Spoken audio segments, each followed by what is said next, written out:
Tentative d'explication de ce qui se passe en France. Alors, bon, c'est pas terrible, hein, mais bon. Voilà. Il y a un pays comme ça qui s'appelle France, qui fut un État, donc, colonial, mais qui a eu besoin de tout le monde, qui vient des quatre coins de la terre, parce que, justement, la France avait tendance à exporter son savoir-faire en termes de colonialisme, n'est-ce pas? Aller à la campagne du Mexique, en Algérie, la colonisation en Algérie, dans les pays africains, d'accord? Il y a des échanges de richesses et bon, j'ai des problèmes avec les feutres, d'accord? Peu importe. Plusieurs siècles plus tard, donc on s'est installé. Nos parents, nos aïeux se sont installés. Ils ont fait la Première et la Deuxième Guerre mondiale pour que la France demeure souveraine. Puis, il y avait la génération, donc post-guerre mondiale, post-guerre d'Algérie, qui a fait en sorte, donc, avec tous les enfants installés, scolarisés, des années 70-80 et des années 60, qui ont fait l'école ensemble, et qu'on appelle communément les Français, les natifs de France. Les Français, bon, c'est pas terrible comme un truc. Les Français natifs de France. Alors, ce qui explique les Français natifs de France sont de toutes les couleurs. C'est ça. Sauf qu'un beau jour, il y a des gens qui sont là,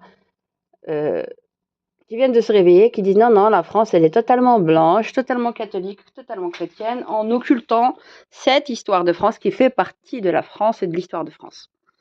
Donc, ça, c'est le gros débrief. J'ai pas tout ce qu'il faut pour expliquer.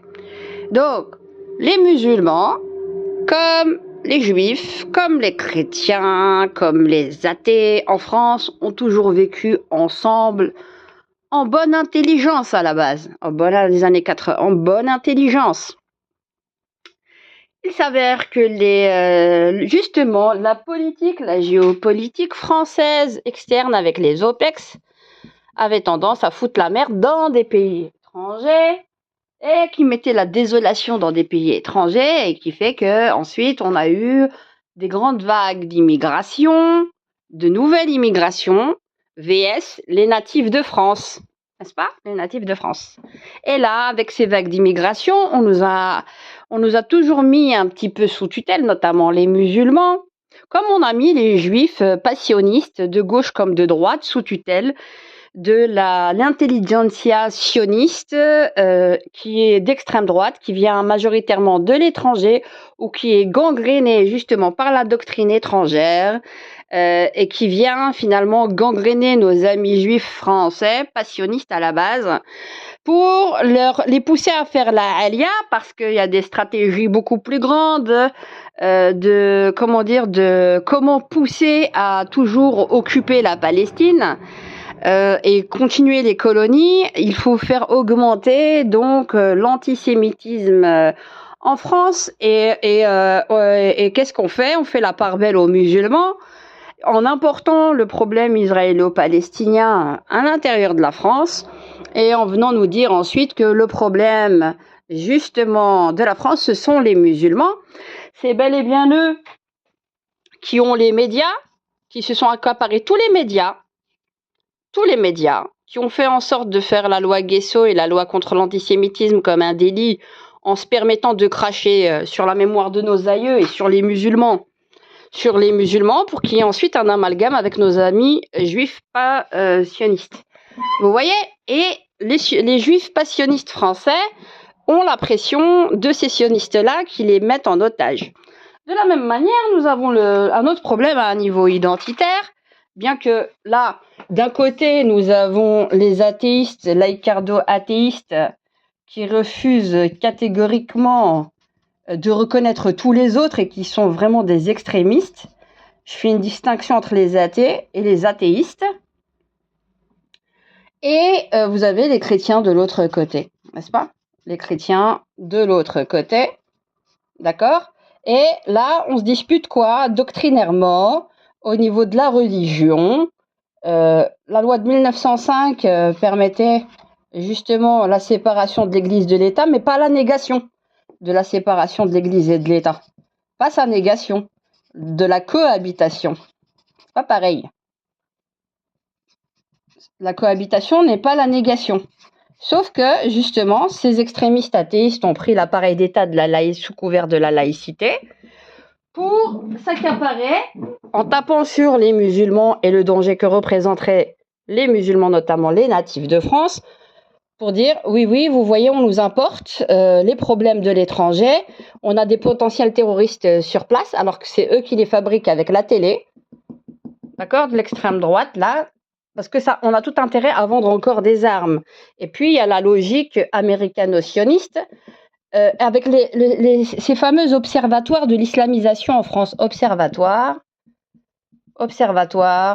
de l'islamisation en France, qui est tenu par un certain Joachim Vélocias, qui a fait la tournée de toutes les églises de France, n'est-ce pas, hein, et qui travaille pour Wikistrat, Vélocias, et qui travaille pour Wikistrat, qui est aux États-Unis et qui est une entreprise israélienne, d'accord, de conseil géopolitique.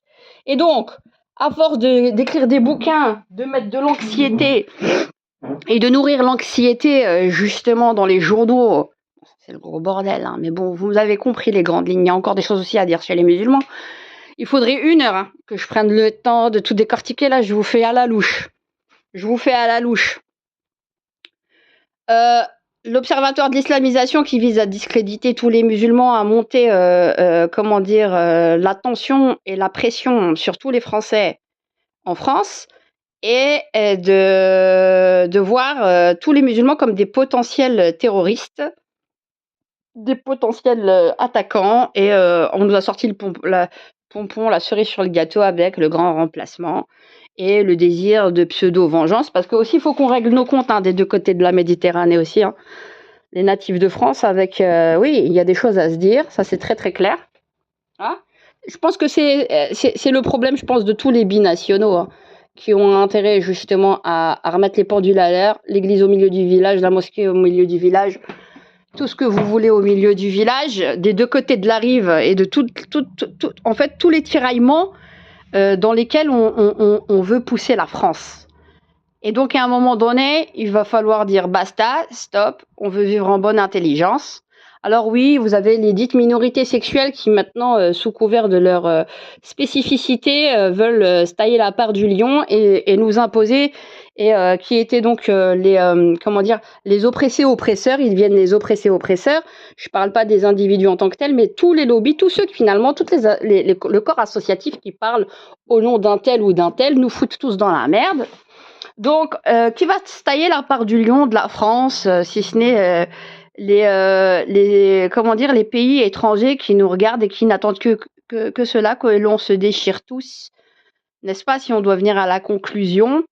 Et ceux, justement, qui veulent faire une guerre viscérale aux croyants, vs les athéistes, et qui ont pris le monopole. Et vous avez vu, avec les JO de 2024, l'insulte que l'on nous a faite à toutes nos valeurs traditionnelles en France, que peu importe notre confession ou que nous n'en ayons pas. Voilà ce qu'on nous a fait. Ça, c'est la mini-synthèse. Après, ça vaut ce que ça vaut. Réfléchissez et faites-moi un feedback. Bonne soirée et à bientôt. On prendra le temps d'en reparler.